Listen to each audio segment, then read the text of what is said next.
Mes talons aiguilles claquent sur l'asphalte chaud, alors que je cours vers l'agence immobilière dans laquelle je travaille.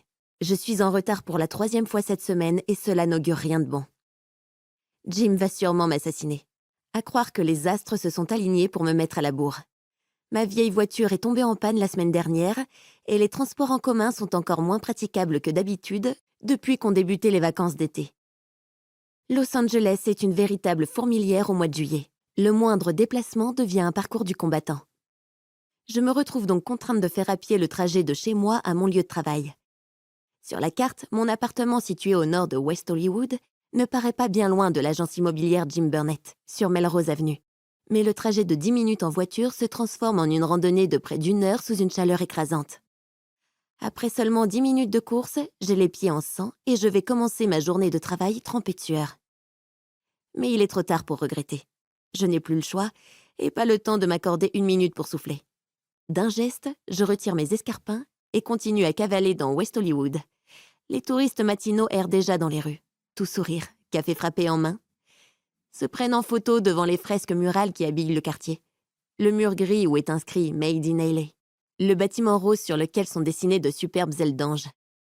Un autre mur rose vif sur le côté d'un magasin de vêtements, tout un tas de spots prisés par les influenceurs et ceux qui veulent de belles photos de vacances, où les touristes se ruent dès l'aurore pour éviter les grosses affluences de milieu de journée. Si j'étais à leur place et que j'avais enfin la chance d'être en vacances, une chose est sûre, je combattrais jusqu'à 10 heures du mat au moins. À chaque foulée, j'ai un peu plus de mal à reprendre mon souffle. Je suis à 2 doigts de cracher mes poumons. L'air déjà chaud et humide me fait suffoquer. On se croirait dans une fournaise.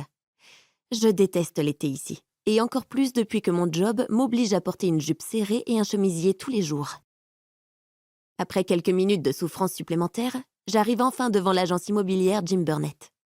Je prends une grande inspiration, enfile rapidement mes chaussures et pousse la double porte vitrée. J'espère vraiment que Jim est de bonne humeur et qu'il ne relèvera pas mon manque de ponctualité. Car s'il y a bien une chose qu'il ne supporte pas, ce sont les retardataires. Il me l'a clairement fait savoir hier. Je pénètre dans le vaste hall d'accueil, au sol de marbre blanc inondé par le soleil californien, et je soupire en sentant l'air frais de la clim caresser ma peau. Christy, la secrétaire de l'agence, est assise derrière son grand bureau en bois de cerisier, le regard rivé sur l'écran de son ordinateur, l'air concentré. « Bonjour Christy », dis-je pour annoncer mon arrivée. Au son de ma voix, elle lève les yeux et pose son regard bleu océan sur moi. Ses sourcils blonds se froncent au-dessus de ses lunettes, donnant à son visage angélique un air sévère inhabituel. Je tente de filer dans mon bureau pour éviter ses remontrances, mais sa voix m'arrête. « Je pensais que tu n'arriverais jamais, Jade. »« Qu'est-ce qui t'a pris autant de temps ?»« J'ai dû faire le trajet à pied. C'était pas une promenade de santé sous ce cagnard. »« Pourquoi est-ce qu'il fait déjà si chaud à 9 heures du matin ?» Je soupire et passe frénétiquement mes mains sur mon chemisier pour tenter d'effacer les plis qui se sont formés pendant ma course. On a passé l'hiver à râler parce qu'il ne faisait que 18 degrés. On peut se réjouir que la chaleur soit de retour, non? Si tu le dis, répliquai-je en haussant les épaules. Est-ce que Jim a dit quelque chose pour mon retard? Non, il n'a même pas dû s'en rendre compte, à vrai dire, assure Christy.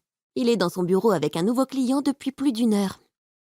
Soulagée, je m'octroie quelques secondes pour me servir un verre d'eau fraîche à la fontaine, que je vide d'un trait. Je m'approche de Christy et lance un coup d'œil vers le bureau de Jim. La porte est close, mais je peux entendre des bribes de conversation émaner de la pièce. 1 heure? Demandai-je alors, intriguée. C'est plutôt long pour un premier rendez-vous, non? Cela aurait été étonnant si ça avait été un autre client, mais là, c'est tout justifié. Essaie de deviner qui c'est. Comment est-ce que je pourrais deviner ça? Je jette un nouveau regard vers le bureau de mon boss, comme si je m'attendais à être en mesure de voir à travers les murs. Un sourire étire les lèvres laquées de rouge de Christy. Elle enlève ses lunettes et les pose délicatement sur son bureau, avant de chuchoter aussi bas que possible. « C'est William Levinson. Et il est encore plus beau en vrai, ajoute-t-elle, visiblement très excitée par la venue de ce nouveau client. « Ok, c'est qui déjà ?» Le nom me dit vaguement quelque chose, mais je n'ai aucune idée de la raison pour laquelle Christy semble si survoltée. « Tu te fiches de moi, j'espère ?» William Levinson, la star du groupe anglais Higher. Ils enchaînent les tournées et leur tube passe à la radio non-stop.